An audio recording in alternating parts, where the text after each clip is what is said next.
Selamat pagi, salam sejahtera untuk kita semua. Kami dari kelompok 3 mata kuliah Sistem Basis Data 2 akan mempresentasikan tentang basis data multimedia. Sebelum masuk ke materi, izinkan saya memperkenalkan anggota saya dari kelompok 3. Yang pertama, saya Ati Lega. Saya Ida Kurnia. Saya Desa Putra. Saya Elskaliana Maru. Saya Muhammad Fadilah. Saya Muhammad Fikri. Saya Aulia Rahmita Sari. Saya M. Darul Ferdian. Saya Fadlur Rahman. Saya Irfan Wijanto. Saya Yosef Liu. Di sini saya dan teman-teman akan menjelaskan tentang basis data multimedia. Pengertian database multimedia merupakan perluasan kemampuan basis data yang dapat menyimpan data, tidak hanya teks akan tetapi dapat berupa suara, gambar, animasi, maupun data multimedia lainnya. Database multimedia sendiri terdiri dari dua tipe, yaitu yang pertama, static media, contohnya teks, grafik, dan image. Yang kedua, dynamic media, contohnya animation, musik, video, dan audio. Selanjutnya akan dijelaskan oleh Ida. Isi dari multimedia database. Pertama, media data merupakan data sebenarnya yang mempresentasikan gambar atau image, audio, video yang ditangkap, didigitasi, diolah, dikompres, dan disimpan. Kedua, media format data. Data-data berisi informasi yang berhubungan dengan format dari media data setelah melalui proses akuisisi, pengolahan, dan proses encoding. Sebagai contoh, media format data terdiri dari sampling rate, resolusi, frame rate, skema encoding, dan lain-lain. Selanjutnya dibacakan oleh Ade. 3. Media keyword. Data berisi deskripsi keyword biasanya berhubungan dengan pembuatan media data. Sebagai contoh, untuk video, bisa meliputi tanggal, waktu, dan tempat pengambilan video. Siapa yang merekam, scan yang diambil, dan lain-lain sering disebut juga konten deskriptif data. 4. Media fitur data. Berisi fitur yang diambil dari media data, suatu fitur menentukan media konten. Sebagai contoh, informasi tentang distribusi warna, jenis-jenis tekstur, dan pembuatan perbedaan bentuk yang ditampilkan pada gambar. Sering disebut juga konten dependent data. Data multimedia terdiri atas 1. Citra, 2. Video, 3. Audio. Atribut data media: 1. Kapan dibuat, 2. Siapa yang membuat, ketiga kategori data atau objek. Selanjutnya dibacakan oleh Irfan. Format data multimedia. Data citra disimpan dalam format JPEG atau Joint Picture Expert Group. 2. Data audio dan video dalam format MPEG atau Moving Picture Expert Group. MPEG menyimpan 1 menit video atau dalam 12,5 MB.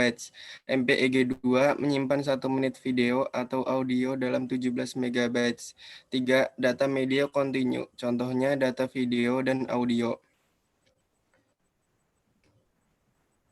Basis data multimedia harus kecepatan pengiriman data harus sesuai, tidak ada gap pada hasil audio maupun video.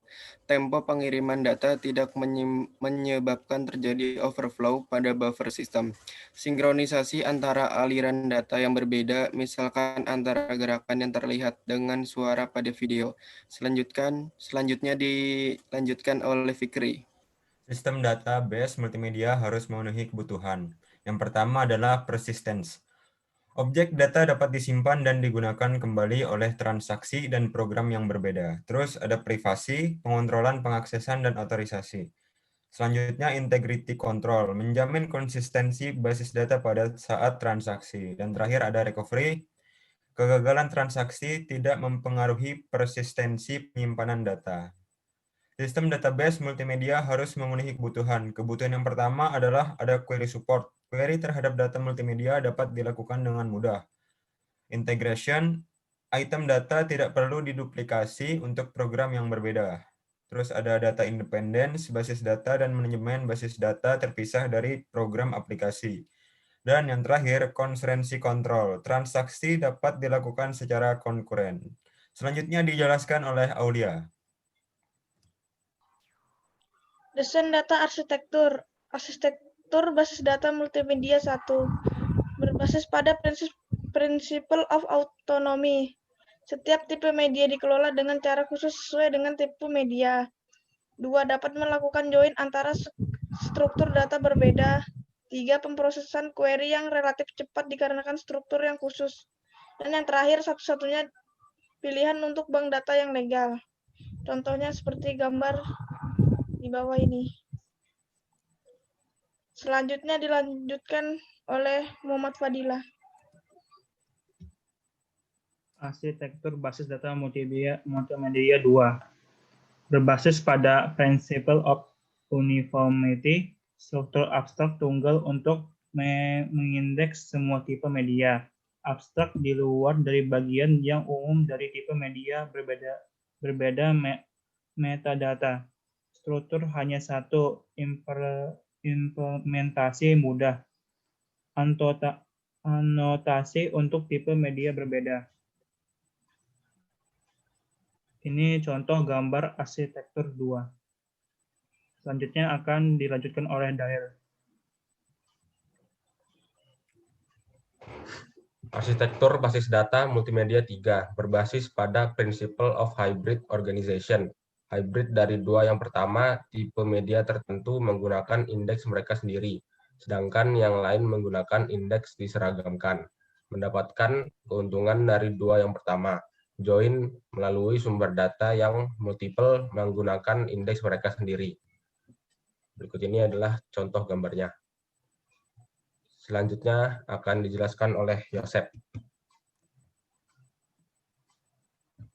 Tantangan utama dalam merancang database multimedia timbul dari beberapa persyaratan yang harus dipenuhi, seperti pengaturan beberapa tipe input, output, dan media penyimpanan, penanganan beberapa format, kompresi data penyimpanan, dukungan untuk platform, komutasi, dan sistem operasi yang berbeda, mengintegrasikan model data yang berbeda, menawarkan beberapa sistem query yang harus friendly yang cocok untuk jenis data yang berbeda-beda, menangani beberapa jenis indexing, mengembangkan ukuran kesamaan data yang berkorespondisi dengan kesamaan perspektual, menyediakan view transparan untuk data MMDB yang secara grafis seperti sifat dari database terdistribusi, kompatibel dengan batasan real-time untuk transmisi media data, video, dan audio bersifat integral secara temporal. Selanjutnya dilanjutkan oleh Elsa. Sistem basis data multimedia harus mempunyai tambahan. Yang pertama, kemampuan untuk menyeragamkan data query, data media, atau tekstual yang dipresentasikan dalam format berbeda-beda. Yang kedua, kemampuan untuk melakukan query secara serentak dari sumber media query yang berbeda serta melakukan operasi basis data mendukung query. Yang ketiga, kemampuan untuk meretrieve objek media dari penyimpanan lokal secara kontinu. Yang keempat, kemampuan untuk menjawab query dan mempresentasikan jawaban untuk query dengan media audio visual. Yang terakhir, kemampuan untuk mempresentasikan query yang memuaskan kebutuhan dari layanan, kualitas mendukung presentasi dan pengiriman. Selanjutnya dibacakan oleh Roman.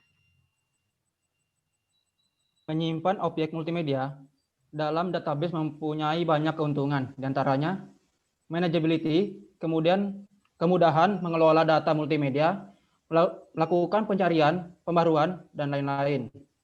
Security, bagi objek multimedia yang hanya boleh dilihat oleh user tertentu saja, bisa dikontrol dengan lebih mudah jika menyimpan objek multimedia di database. Backup atau recovery. Mekanisme backup yang lebih mudah karena dengan membackup database berarti juga membackup objek multimedia juga. Extensibility, objek multimedia yang tersimpan di database pada prinsipnya lebih mudah untuk diolah. Misalnya ketika dibutuhkan objek tersebut dikonversi ke format lain atau melakukan resize ukuran dari objek multimedia. Oke, itu saja presentasi saya dan kelompok saya. Apabila ada kesalahan dalam kata, mohon maaf. Assalamualaikum warahmatullahi wabarakatuh.